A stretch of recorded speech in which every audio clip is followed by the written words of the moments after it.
നമസ്കാരം. നമ്മുടെ രാജ്യത്ത് 5 പ്രധാനപ്പെട്ട സംസ്ഥാനങ്ങളിലേക്കുള്ള നിയമസഭാ തെരഞ്ഞെടുപ്പ് നടക്കുകയും ഇക്കഴിഞ്ഞ 4-ാം തീയതി ആ തെരഞ്ഞെടുപ്പുകളുടെ ഫലം പുറത്തുവരികയും ചെയ്തു. ഇതിൽ എല്ലാ സംസ്ഥാനങ്ങളിലും വളരെ രസകരമായതും ആഴത്തിൽ പഠിക്കേണ്ടതുമായിട്ടുള്ള ഫലങ്ങൾ തന്നെയാണ് പുറത്തു വന്നത്. അതിൽ തന്നെ ഏറ്റവും കൗതുകമുണർത്തിയതും ഒരുപക്ഷെ ഏറ്റവും അധികം ചർച്ചയായതും തമിഴ്നാട്ടിലെ വിജയ് എന്ന സിനിമാ താരത്തിൻ്റെ, സൂപ്പർ താരത്തിൻ്റെ പ്രഥമ തെരഞ്ഞെടുപ്പ് പോരാട്ടത്തിലൂടെ തന്നെ അദ്ദേഹത്തിന് ആ സംസ്ഥാനത്തിൻ്റെ അധികാരം നേടിയെടുക്കാൻ സാധിച്ചു എന്നുള്ളതാണ്. എങ്ങനെയാണ് വിജയ്ക്ക് ഈ നേട്ടം കൈവരിക്കാനായത് എന്നതിനെ സംബന്ധിച്ച് പലരും മൂക്കിൽ വിരൽ വെച്ച് ആലോചിക്കുകയാണ്. നമുക്ക് ഈ വീഡിയോയിലൂടെ ഒന്ന് പരിശോധിക്കാം ഏതെല്ലാം ഘടകങ്ങളാണ് തമിഴ്നാട്ടിൽ വിജയ്ക്ക് അനുകൂലമായി പ്രവർത്തിച്ചത് എന്ന്. ആദ്യം നമ്മൾ മനസ്സിലാക്കേണ്ടത്, തമിഴ്നാട്ടിൽ വളരെ ശക്തമായി പോപ്പുലിസം നിലനിൽക്കുന്ന ഒരു രാഷ്ട്രീയ ഭൂമികയാണുള്ളത്. അവിടെ ഒരു നേതാവിനോടുള്ള അമിതമായ ആരാധന, വീരാരാധന, താരാരാധന എന്നൊക്കെ നമുക്ക് വിശേഷിപ്പിക്കാം. ഈ രീതിയിലുള്ള രാഷ്ട്രീയത്തിനാണ് വളക്കൂറ് ഉള്ളത്. അതുതന്നെയാണ് തമിഴ് രാഷ്ട്രീയത്തെ ഇത്രയും നാളും നിലനിർത്തിയതും. ഇന്നത്തെ തമിഴ്നാട് സൂപ്പർ സ്റ്റാർ ആയിരുന്ന MGR ADMK എന്ന പുതിയ പാർട്ടി രൂപീകരിച്ച് DMKയിൽ നിന്നും പിളർന്നു പോയതിന് ശേഷം തെരഞ്ഞെടുപ്പ് നേരിട്ടപ്പോഴും ADMKയ്ക്ക് അവിടെ വിജയിച്ചു കയറാൻ സാധിച്ചത് MGR എന്ന വ്യക്തിയോടുള്ള വീരാരാധനയും താരാരാധനയും ഒന്നുകൊണ്ട് മാത്രമാണ്. മറുപുറത്ത് DMKയ്ക്ക് എന്നും വളക്കൂറായി നിന്നത് കരുണാനിധി എന്ന നേതാവിനോടുള്ള വീരാരാധനയും താരാരാധനയുമാണ്. DMKയിൽ MGRൻ്റെ വേർപാടിന് ശേഷം മറ്റൊരു വ്യക്തിത്വം അതേ സ്റ്റാച്ചറിലേക്ക് ഉയർന്നു വന്നു. അത് ജയലളിത. പിന്നീടുള്ള ദശാബ്ദങ്ങളിൽ ജയലളിതയും കരുണാനിധിയും തമ്മിലുള്ള കിടമത്സരമാണ് തമിഴ് രാഷ്ട്രീയത്തിൽ നാം കണ്ടത്. പലപ്പോഴും ദ്രാവിഡ രാഷ്ട്രീയ മോഡൽ എന്ന രീതിയിൽ ഒരു പ്രത്യേക രാഷ്ട്രീയ സംവിധാനമായി തമിഴ് രാഷ്ട്രീയത്തെ പലരും സമീപിക്കാറുണ്ടെങ്കിലും പൊതുവെ ജനാധിപത്യത്തിൽ നാം കാണുന്ന പോപ്പുലർ വോട്ട്, ഒരു വ്യക്തിക്കുള്ള വോട്ട് എന്ന രാഷ്ട്രീയ സംവിധാനം തന്നെയായിരുന്നു തമിഴ്നാട്ടിൽ നിലനിന്നിരുന്നത്. എന്നാൽ ജയലളിതയുടെ മരണത്തിന് ശേഷം ADMK എന്ന് പറയുന്ന പാർട്ടിക്ക് അതേ സ്റ്റാച്ചറിലുള്ള മറ്റൊരു നേതാവിനെ ഉയർത്തിക്കൊണ്ടുവരാൻ സാധിച്ചില്ല. ആകസ്മികമായ ജയലളിതയുടെ മരണവും അതിനുശേഷം ജയലളിതയ്ക്ക് തൊട്ടു താഴെ ആ പാർട്ടിയിൽ ഉണ്ടായിരുന്ന ശശികല എന്ന നേതാവിൻ്റെ രാഷ്ട്രീയപരമായ പരാജയവും OPS EPS പനീർസെൽവം എടപ്പാടി പളനിസ്വാമി എന്നീ 2 നേതാക്കളിലേക്ക് ആ പാർട്ടിയെ കൊണ്ടുചെന്നെത്തിച്ചു. ഇവർ തമ്മിൽ ശക്തമായ ഗ്രൂപ്പ് പോരാട്ടം നിൽക്കുകയും ഇത് ADMK എന്ന പാർട്ടിയെ ശിഥിലീകരിക്കുകയും ചെയ്തു. അതോടൊപ്പം തന്നെ ജയലളിതയുടെ പകുതി പോലും ജനകീയത ഈ 2 നേതാക്കന്മാർക്കും നേടിയെടുക്കാനും സാധിച്ചില്ല.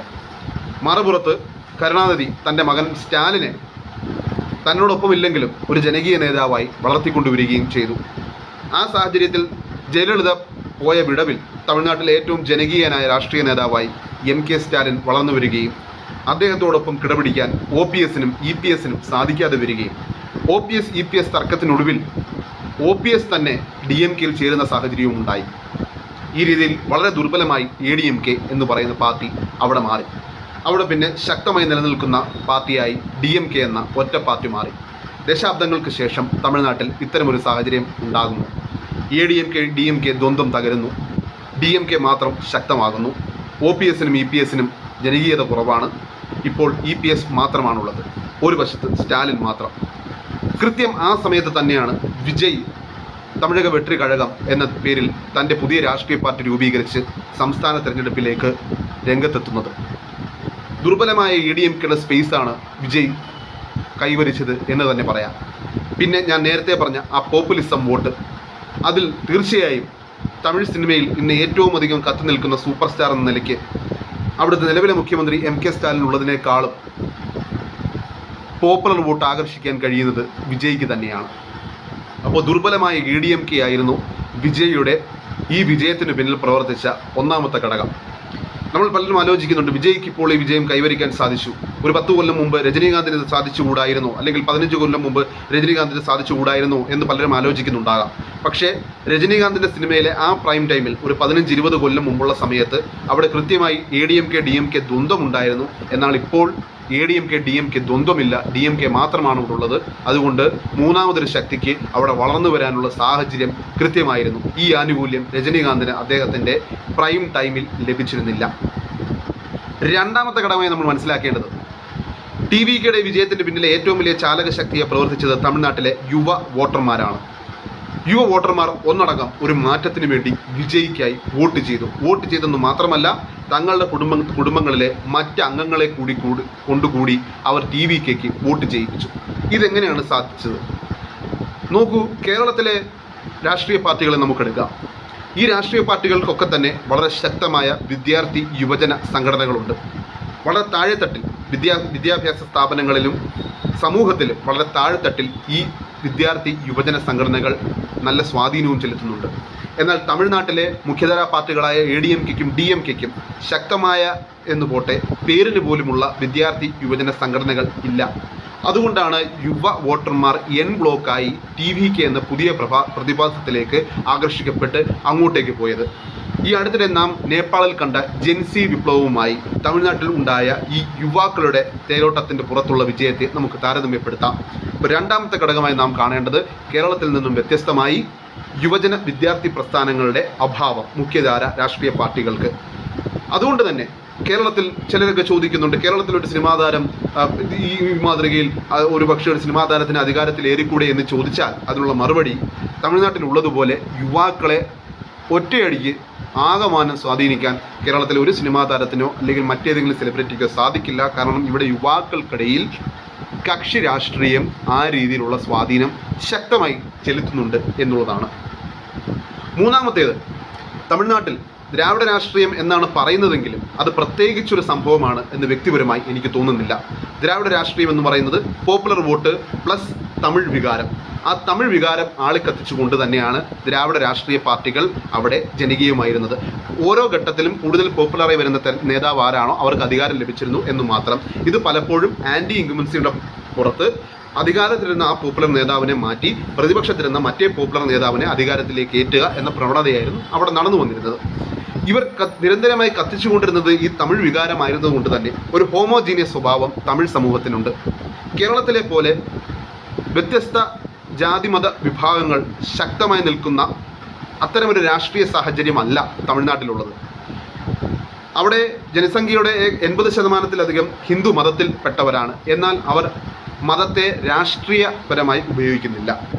കടുത്ത ജാതീയത നിലനിൽക്കുന്ന പ്രദേശം തന്നെയാണ് തമിഴ്നാട് എന്നുള്ളത് വാസ്തവമാണ്. പക്ഷേ കേരളത്തിലെ പോലെയുള്ള ഒരു സാമുദായിക സമവാക്യമല്ല തമിഴ്നാട്ടിലുള്ളത്. തമിഴ്നാട്ടിലെ ഓരോരോ പ്രദേശങ്ങളിലും വ്യത്യസ്ത ജാതി വിഭാഗങ്ങളാണ് ശക്തമായ പ്രബല ജാതിയും പാർശ്വവൽകൃത ജാതികളുമായി വരുന്നത്. വടക്കൻ തമിഴ്നാട്ടിൽ വണ്ണിയർ സമുദായമാണെങ്കിൽ തെക്കൻ തമിഴ്നാട്ടിൽ അത് നാടാർ സമുദായമാണ്. കൊങ്ക് നാട്ടിൽ കേരളത്തോട് ചേർന്ന് നിൽക്കുന്ന കോയമ്പത്തൂർ പ്രദേശത്ത് തേവർ സമുദായം, ഗൗണ്ടർ സമുദായം, അങ്ങനെ ഈ പ്രബല സമുദായങ്ങൾ ഛിന്ന ഭിന്നമായി കിടക്കുന്നു. അതുപോലെ തന്നെ പാർശ്വവൽകൃത സമുദായം അരുന്ധതിയരുണ്ട്, പള്ളറുണ്ട്, അങ്ങനെ പല സമുദായങ്ങളായി അവരും വിഘടിച്ച് കിടക്കുന്നു. അപ്പോൾ ഏതെങ്കിലും ഒരു ജാതിക്ക് കൃത്യമായ മേൽക്കൈ ജാതി എന്ന രീതിയിൽ നിന്നു കഴിഞ്ഞാൽ തമിഴ്നാട്ടിൽ നേടാൻ സാധിക്കില്ല. അതുകൊണ്ട് തന്നെ ജാതി വികാരവും രാഷ്ട്രീയത്തിൽ അത്ര കണ്ട് ശക്തമല്ല തമിഴ്നാട്ടിൽ. പിന്നെ തമിഴ്നാട്ടിലെ രാഷ്ട്രീയ നറേറ്റീവ് എപ്പോഴും രൂപീകരിക്കപ്പെട്ടത് നമ്മൾ തമിഴ് വികാരം, നമ്മൾക്കുമേൽ ഭാഷാപരമായിട്ടുള്ള ഇമ്പോസിഷനുകൾ കേന്ദ്രത്തിൽ ഭരണത്തിലിരിക്കുന്നവർ കൊണ്ടുവരാൻ ശ്രമിക്കുന്നു. അതിനെ ചെറുക്കേണ്ടത് നമ്മുടെ നിലനിൽപ്പിൻ്റെ പോരാട്ടമാണ് എന്ന നറേറ്റീവ് വളരെ ശക്തമായി ഈ ദ്രാവിഡ രാഷ്ട്രീയ പ്രസ്ഥാനങ്ങൾ അവിടെ താഴെത്തട്ടിലേക്ക് ചെലുത്തുകയും ആ വികാരത്തിന് പുറത്ത് വോട്ട് ചെയ്ത് ശീലിച്ച ജനത ഒരു ഹോമോജീനിയസ് വോട്ടിംഗ് പാറ്റേൺ നേടിയെടുക്കുകയും ചെയ്തു. ഒരു ഹോമോജീനിയസ് സൊസൈറ്റിയിൽ നിങ്ങൾക്ക് പുതിയ ഒരു രാഷ്ട്രീയ ആശയം, സമൂഹം മുഴുവൻ ഒരേ ഇഷ്ടവും ഒരേ വികാരത്തിലും ചിന്തിക്കുന്നവരാണെങ്കിൽ അവരെ എല്ലാവരെയും നമുക്ക് കുടക്കീഴിലേക്ക് ആക്കാൻ എളുപ്പമാണ്.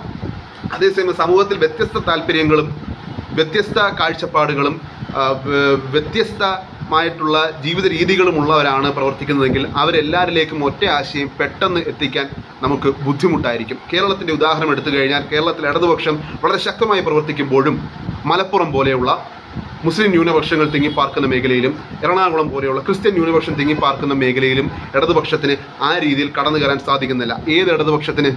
വളരെ ശക്തമായ രാഷ്ട്രീയ അടിത്തറ കേരളത്തിലുള്ള ഇടതുപക്ഷത്തിന് അത് സാധിക്കുന്നില്ല. അപ്പോൾ പെട്ടെന്ന് ഒരു സുപ്രഭാതത്തിൽ ഒരു വ്യക്തി വന്ന് ഒരാശയം പ്രചരിപ്പിച്ചു കഴിഞ്ഞാൽ ഈ വ്യത്യസ്ത വോട്ടിംഗ് പാറ്റേണിൽ കിടക്കുന്ന ജനതയെല്ലാം കൂടി ആ ചേരിയിലേക്ക് തിരിയുമെന്ന് നമുക്ക് പ്രതീക്ഷിക്കുക വയ്യ. എന്നാൽ തമിഴ്നാട്ടിനെ നമുക്ക് ഒരുപക്ഷെ താരതമ്യപ്പെടുത്താൻ കഴിയുന്നത് ചൈനയുമായാണ്. ചൈനയിലെ 90% വരുന്ന ഹാൻ വംശത്തിൽപ്പെട്ട ജനതയാണ്. അവർ ഒരേ പാറ്റേണിൽ ചിന്തിക്കുന്നവരാണ്. അതുകൊണ്ടാണ് ഒരൊറ്റ അധികാര കേന്ദ്രത്തിന് ആ ജനതയെ മുഴുവൻ തങ്ങളുടെ ഭരണത്തിന് കീഴിൽ കൊണ്ടുവരാൻ സാധിക്കുന്നത്. ഇതുപോലെ തമിഴ്നാട്ടിൽ ഒരേ വികാരത്തിലൂടെ വോട്ട് ചെയ്യുന്നവരെ ഏതെങ്കിലും ഒരു ശക്തിക്ക് ഏറ്റവും പോപ്പുലറായി കഴിഞ്ഞാൽ മൊത്തം സീറ്റും തൂത്തുവാരി വിജയിക്കാൻ പറ്റുന്ന സാഹചര്യവുമുണ്ട്. ഈ ഘടകങ്ങളും എല്ലാം കൂടി ചേർന്നാണ് വിജയ് തമിഴ്നാട്ടിൽ അധികാരത്തിലേക്ക് എത്തിയത്.